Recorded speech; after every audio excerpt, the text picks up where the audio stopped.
happened? Oh my gosh! Nangyari? Tingnan niyo yung ginawa niyo. We almost died. Hanip ka talaga. Kami pa yung sinisisi mo. Because you attacked me. Stupid. Dahil sa ginawa mo kay Jenny, ba stupid? Sabi nang wala akong ginawa eh. Deny pa mo. Alam na namin yung galawan mo. Enough! Stop it! Kanina pa kayo talaga sa loob, ha? Ikaw, Megan, hindi ka ba talaga titigil sa pananabutahin mo kay Jenny, ha? At ikaw, Althea, anong kinalaman mo dito, ha? Ma'am, di noon natin itong papapatakbo. Ha? Ay, naku, kuya. Sigurado ka po? Ma'am, kailangan natin dalhin sa vulcanizing shop. Naku, hindi pwede, kuya. Malilate na kami. Anong oras na, oh? Ano kaya pwede ko sandali tatawag nga ako kay Miss Anya? Oo, wait lang, wait lang. Oh my gosh, walang signal. Ay, alam niyo, girls, kunin niyo na lang yung mga gamit niya. Maglalakad tayo dun sa unahan. Maghahanap tayo ng bus. Pumasok ka doon. Kunin mo na yung gamit mo. Pumasok ka doon. Dali na! Akin na yung kay Jenny. Ako na magdadala. Akin na. Dadali. Akin na.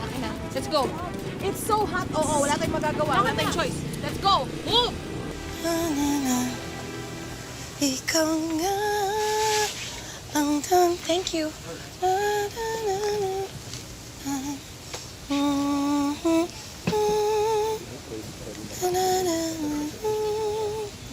Ikaw nga ang siyang hanap-hanap kay Taka.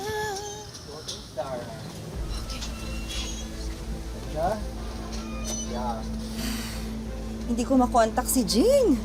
We're next. Miss Anya, excuse po. Yes. Next na po kayo, last 3 songs na po ng Orbit Foxtrot Band. Last 3 na? Opo. Pero wala pa yung mga girls. Wait, where's Nate? Nawawala po yung live location pin niya.